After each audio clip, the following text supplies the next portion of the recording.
ډېر خوښ یم چې نن ورځ د ننني عصر د یوې ډېرې جدي اړتیا له مخې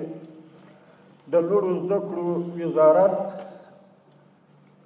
او د کابل پولیتخنیک پوهنتون په ګډو هڅو د اوبو په نړیوال څېړنیز کنفرانس کې له تاسو سره ګډون کوم. محترمو حاضرینو، د اوبو د اهمیت او اړتیا په اړه دا ستر واقعیت ټولو ته څرګند دی چې اوبه د متعال رب یوازینی بې بدیله نعمت دی او له هغه پرته د انسانانو، حیواناتو او نباتاتو ژوند د هیوادونو اقتصادي وده او پراختیا امکان نه لري.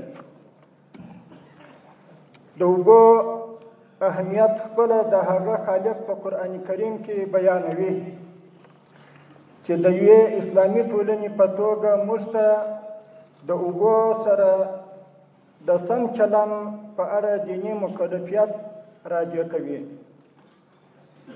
او له بله لوري د نړۍ سره د سیالي اقتصادي ودې او د راتلونکو نسلونو د حقونو خوندي کولو لپاره د اوبو پایښت لرونکي او مسلکي مدیریت له حده ډېر اړین او ستر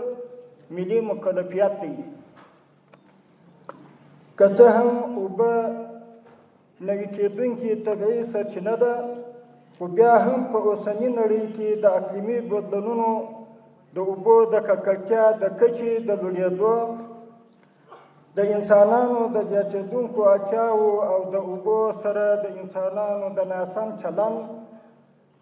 له امله په جدي توګه د هغې کمښت حس کېږي او اوبه په مسلسله توګه د کمېدو په حال دي. دې ناورین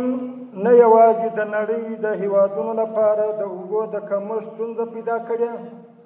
بلکې تر ټولو مهمه دا چې د هیوادونو پر خپلمنځي او نړیوالو سیاسي او اقتصادي اړیکو یې هم منفي اغېز کړی دی.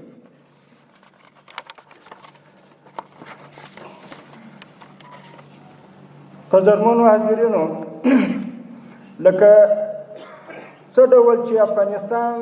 د کاني زیرمو له اړخه مو نړۍ کې د غني هیوادونو په کتار کې راځي، په همدې ډول د اوبو پراخې طبیعي سرچینې او زیرمې هم لري. خو له بده مرغه د افغانستان په معاصر تاریخ کې د دغه ستر او بې بدیله نعمت او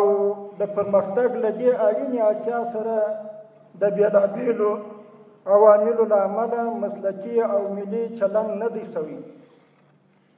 نو په دې اساس اوس زموږ او ستاسې ګډ مسؤلیت دا دی چې له هرې ممکنې لارې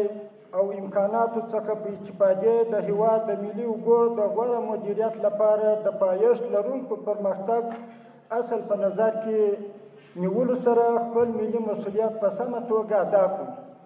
په دې لړ کې له خپل حق اوبو د استفادې او ښه مدیریت په موخه د افغانستان اسلامي امارت هم خپلې هڅې کوي چې یوه بیلګه یې د کوشتېپې د کانال کیندل او د ځینو نورو بندونو تړل او رغول دي.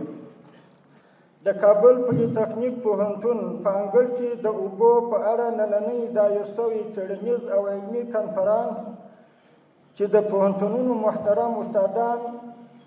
او څېړونکي به پکې خپلې څېړنیزې مقالې او تجربې شریکوي، د اوبو د مدیریت په برخه کې یو غوره اقدام او په دې برخه د نورو څېړنیزو هڅو لپاره یو مهمه پیلامه ګڼم. زه هیله لرم چې دا کنفرانس آخري کنفرانس نشي او په دې برخه کې د افغانستان ټول اماراتي او خصوصي پوهنتونونو او څېړنیزو مرکزونو خپلو هڅو ته دوام ورکړي. د پوهنتونونو محترمو استادانو او څېړونکو، تاسې بهتر پوهیږئ چې د نړۍ ټول پرمختګونه د علمي څېړنو پایله ده او علمي څېړنې د هرې منطقي پریکړې اساس تشکیلوي. خو په تاسف سره به ووایم چې د افغانستان په پوهنتونونو کې د څېړنې فرهنګ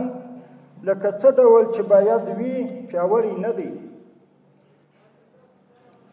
په دې برخه کې د اړتیا تر بریده خواري نه ده شوې. زما د معلوماتو له مخې زموږ ډېر فارغ شوي محصلان خپلې څېړنیزې رسالې خپله نشي لیکلی. زه د یو ډېر مهم او بنسټیز وړاندیز په توګه له تاسې هیله کوم چې په پوهنتونونو کې د څېړنې فرهنګ او په واقعي توګه پیاوړي کړي، درسي مواد مو غني کړي او هڅه وکړي چې د ګران هېواد مشهودې او ملموسې ستونزې تشخیص کړي او د څېړنو په پایله کې د اماراتي ادارو مسؤلینو ته